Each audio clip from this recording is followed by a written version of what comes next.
अस्सलाम वालेकुम वरहमतुल्लाह। जैसा कि कुरान में बेटों और बेटियों की पैदाइश के बारे में अल्लाह का फरमान है कि वो जिसे चाहे बेटा दे, जिसे चाहे बेटियां। इस पर मेडिकल साइंस पर ईमान रखने वाले कहते हैं कि मेडिकल साइंस ने तो इस पर ज़्यादा तफसील बयान कर रखी है कि बच्चों के जीन्स पर एक्स और वाई क्रोमोसोम क्या अहमियत रखते हैं, और इस पर किसी को कुदरत नहीं है। हालांकि यही नज़रिया 1400 साल पहले रसूल करीम सल्लल्लाहु अलैहि वसल्लम ने खोलकर बयान कर दिया था। ये वाक़या साइंसी तहकीक से बहुत पहले का है, जब बच्चों की पैदाइश को जांचने के लिए कोई लेबॉरेटरी टेस्ट वगैरह मौजूद नहीं थे। ये इल्म अल्लाह ने अपने नबी सल्लल्लाहु अलैहि वसल्लम को अता किया था कि आप सल्लल्लाहु अलैहि वसल्लम यहूदियों के इस गिरोह के सवाल पर यह हकीकत बयान फरमाएं कि लड़की और लड़के की पैदाइश में औरत के बैज़े और मर्द के जरसोमों क्या किरदार अदा करते हैं। सही बुखारी में इस वाक़े से मुतालिक हदीस के मुताबिक यहूदियों ने रसूलुल्लाह सल्लल्लाहु अलैहि वसल्लम से इस्लाम कबूल करने के लिए ऐसे सवालात पूछे थे कि जिनमें एक सवाल ये भी था। अब हम पूछते हैं कि औरत मर्द के पानी की कैफियत क्या है और क्यों कभी लड़का पैदा होता है और कभी लड़की।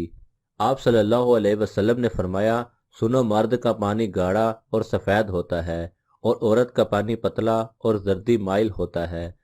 जो भी गालिब आ जाए उसके मुताबिक पैदाइश होती है, और शीबा भी। जब मर्द का पानी औरत के पानी पर गालिब आ जाए तो हुक्म इलाही से औलाद नरीना होती है, और जब औरत का पानी मर्द के पानी पर गालिब आ जाए तो हुक्म इलाही से औलाद लड़की होती है।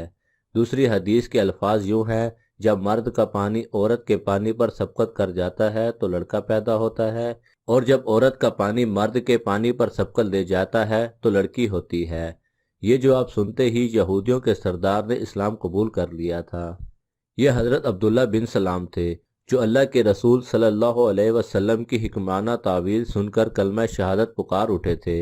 उन्होंने अर्ज़ किया, हजूर सल्लल्लाहु अलैहि वसल्लम, यहूदी बड़े बेवकूफ़ लोग हैं। अगर इन्हें मेरा इस्लाम लाना पहले मालूम हो जाएगा तो वो मुझे मलामत करेंगे। आप सल्लल्लाहु अलैहि वसल्लम पहले इन्हें ज़रा कायल कर लीजिए। उसके बाद आप सल्लल्लाहु अलैहि वसल्लम के पास जब यहूदी आए तो आप सल्लल्लाहु अलैहि वसल्लम ने उनसे पूछा, अब्दुल्ला बिन सलाम, तुम में कैसे शख्स हैं? उन्होंने कहा, बड़े बुजुर्ग और दानिश्वर आदमी हैं। बुजुर्गों की औलाद में से हैं, वो तो हमारे सरदार हैं, और सरदारों की औलाद में से हैं। आप सल्लल्लाहु अलैहि वसल्लम ने फरमाया, अच्छा, अगर वो मुसलमान हो जाएं तो फिर तुम्हें इस्लाम कबूल करने में कोई तमल तो नहीं होगा? कहने लगे, वो मुसलमान ही क्यों होने लगे। हज़रत अब्दुल्ला बिन सलाम रज़ी अल्लाह ताला अन्हो, जो अब तक छुपे हुए थे, बाहर आ गए और ज़ोर से कलमा पढ़ा तो तमाम के तमाम यहूदी शोर मचाने लगे कि ये खुद भी बुरा है, इसके बाप दादा भी बुरे थे, ये बड़ा निचले दर्जे का आदमी है, ख़ानदानी कमीना है।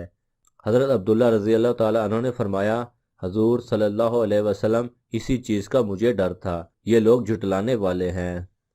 मज़ीद ऐसे ही दिलचस्प और मालूमाती वीडियो देखने के लिए हमारे चैनल को सब्सक्राइब करें और लाइक करें। अपने दोस्तों के साथ शेयर करना ना भूलिएगा। जज़ाकल्लाह खैरा।